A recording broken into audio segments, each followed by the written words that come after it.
Hello guys, welcome back to the my channel the market gig. आज हम बात करने वाले हैं 5 EMA सेटअप।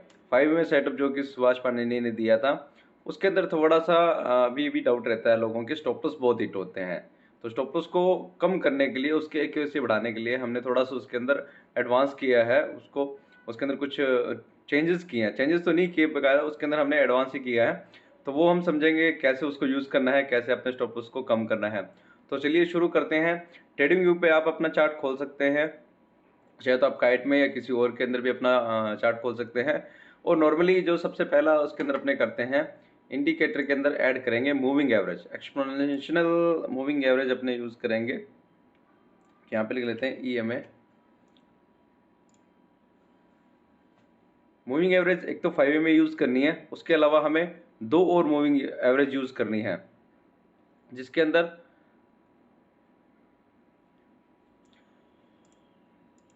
एक रहेगी 20 और दूसरी रहेगी 50। तो यहाँ हम जाके सेटिंग के अंदर आप देख सकते हैं, सभी की सेटिंग चेंज कर लेंगे। पहले हम कर लेंगे 5 EMA। सभी के कलर अलग अलग चूज़ कर लें आप। जैसे फर्स्ट आपने जो 5 EMA है, जो बिल्कुल क्लोज रहने वाली है, उसमें आप रेड चूज़ कर सकते हैं। एंड अगेन 20 EMA, इसको हम ब्लू सिग्नल देंगे। एंड फाइनल 50, इसको हम रेड ग्रीन से डिनोट करेंगे।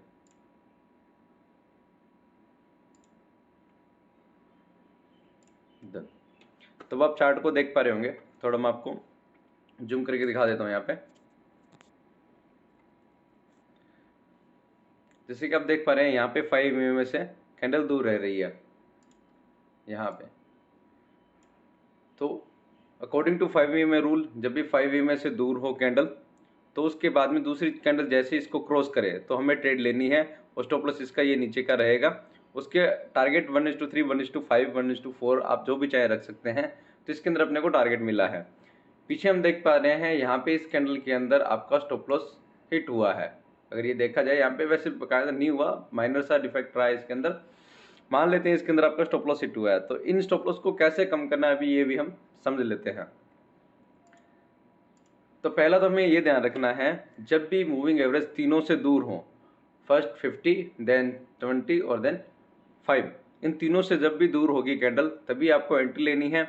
और एंट्री लेने में आपको खास ध्यान ये रखना है कि जो कैंडल बन रही हो वो हैमर टाइप की होनी चाहिए या फिर स्ट्रॉन्ग बुलिश कैंडल होनी चाहिए। अगर स्ट्रॉन्ग बुलिश कैंडल नहीं है तो आप उसमें एंट्री ना लीजिए, आपके स्टॉप लॉस हिट होने के चांसेस बढ़ जाते हैं। हम थोड़ा बैक टेस्ट कर लेते हैं स्ट्रेटेजी को। हम पीछे चलते हैं एक बार। मैं इसे 15 मिनट के अंदर यूज़ कर रहा हूँ। आप चाहें तो आप इसको 5 मिनट्स के अंदर भी यूज़ कर सकते हैं, लेकिन उसके अंदर आपको स्टॉप लॉस बहुत ज़्यादा देने पड़ सकते हैं और आपका बार बार एंट्री एग्जिट रहेगा, जिसकी वजह से आप परेशानी में आ सकते हैं। तो हम पूरा 1 महीने के इसके अंदर चेक करके देख लेते हैं।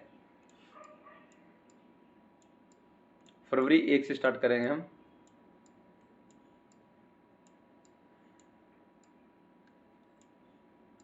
ये रहा फरवरी का चार्ट। यहाँ से देखिए, तीनों लाइन एक दूसरे से बहुत दूर है। ठीक है, 5 EMA से भी दूर जा रही है कैंडल। यहाँ पे जैसे ही देखिए क्रॉस हुई, जैसे इसने क्रॉस किया, तो आप नोटिस करेंगे ये वाली जो कैंडल बन रही है, जो 5 EMA से इसको क्रॉस कर रही है, ये कोई स्ट्रॉन्ग बुलिश कैंडल नहीं है। और सॉरी, वो सेलिंग कैंडल नहीं है। ठीक है, अगर ये सेलिंग कैंडल होती तो ही हम इसके अंदर एंट्री ले ले। अब इसने एक बुलिश कैंडल का पैटर्न बनाया है। आप देखेंगे ये जो कैंडल्स होती हैं, इस टाइप की जो कैंडल बनती है, वो स्ट्रॉन्ग बुलिश होती है। ये ऊपर की तरफ जाने का इशारा होता है, न कि मार्केट को नीचे लाने का। तो ये बुलिश कैंडल नहीं थी। अगर आप इसके अंदर एंट्री लोगे तो घूम के आपका फिर से स्टॉप लॉस लग गया। इन तीनों लाइनों से दूर थी, लेकिन इसने ये पैटर्न फॉलो नहीं किया। ये स्ट्रॉन्ग बेरिश कैंडल नहीं थी, तो हम इसको इसके अंदर ट्रेड नहीं करेंगे। अगर जिन्होंने भी इसके अंदर ट्रेड किया होगा तो उसका स्टॉप लॉस लगा होगा। अब हम थोड़ा ऊपर चलते हैं। यहाँ पे देखिए, यहाँ पे एक स्ट्रॉन्ग बेरिश कैंडल है। जैसे इसको क्रॉस किया है और ये तीनों लाइनों से दूर भी है, और जैसे इसके अंदर पैटर्न बना है, तो आप टारगेट देखिए कितने लंबे मिले। बस आपको यही करना है। अगर आप बेरिश के अंदर इसको ट्रेड करना चाह रहे हैं तो आपकी कैंडल बेरिश होनी चाहिए पूरी तरीके से, उसके अंदर कोई भी बुलिश का पैटर्न नहीं बनना चाहिए। और अगर आप डाउन साइड से ट्रेड कर रहे हो, मतलब आप डाउन पकड़ रहे हो, तो उसके अंदर आपके पास में बुलिश कैंडल होनी चाहिए, ना कि बेरिश कैंडल होनी चाहिए। ये पहले दिन का था। हम थोड़ा और आगे देख लेते हैं इसको।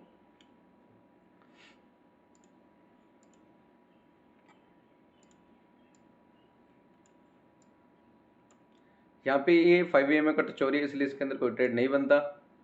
अगेन ये 5 EMA से सब टच कर रही है। यहाँ पे ये 5 EMA को क्रॉस किया है, लेकिन इन तीनों के अंदर दूरी कोई ज़्यादा खास नहीं है, हमें दूरी भी मैटर करती है। यहाँ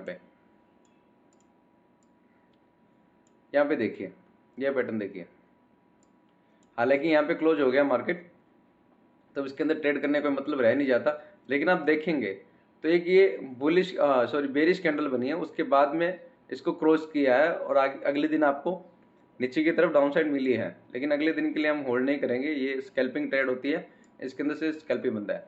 अब एक चीज़ नोटिस आप कर लीजिए, जब भी ये तीनों लाइनें आपस में उलझी हुई हों तो ट्रेड बिल्कुल ना करें।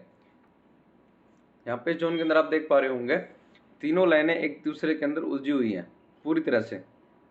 ये जो एरिया है, तो यहाँ पे आपको बिल्कुल भी कोई भी ट्रेड प्लेस नहीं करनी। 5 EMA से चाहे दूर हो चाहे नज़दीक हो, यहाँ पे आपके स्टॉप लॉस ही लगेंगे, उसके अलावा आपको कुछ नहीं मिलने वाला। ये बात आप जरूर ध्यान रखें। आगे चलते हैं। ये देखिए, यहाँ पे भी एक दूसरे से ज़्यादा दूरी पे नहीं है, हालांकि इसमें ट्रेड बन रहा है, लेकिन हम रूल के अकॉर्डिंग, सेटअप के अकॉर्डिंग ही रहेंगे इसके अंदर।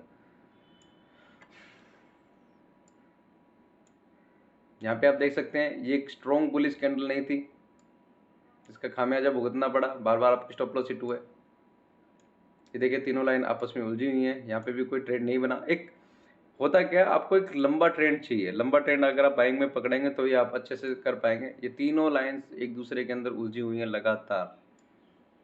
देखिए कहीं पे भी आपको सही सेटअप नहीं मिला होगा, ये एक सेटअप आपको सही से मिला होगा यहाँ पे,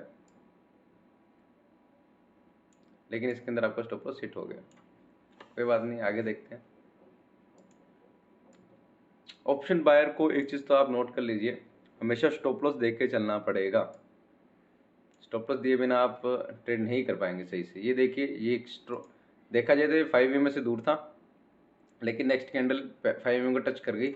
रूल यही रहेगा, 5 EMA से दूर होनी चाहिए, क्रॉस करते टाइम भी दूर रहनी चाहिए। इसके अंदर पूरे के अंदर देखिए आप, यहाँ बहुत बार क्रॉस हुआ है, लेकिन सही से यहाँ पे ऊपर जाने के बाद में टारगेट्स मिले नहीं है।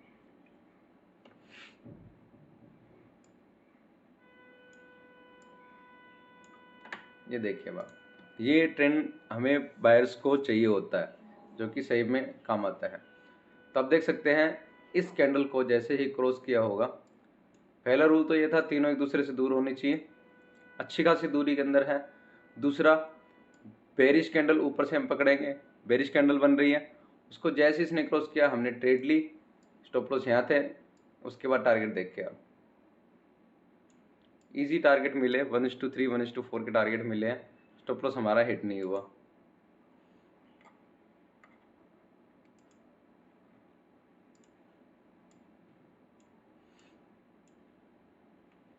यहाँ पे आप देख सकते हैं एक बुलिश पैटर्न बना है, लेकिन कैंडल क्रॉस नहीं करी, कैंडल तीनों आपस में उलझ गई हैं, तो हम ट्रेड नहीं करेंगे यहाँ पे।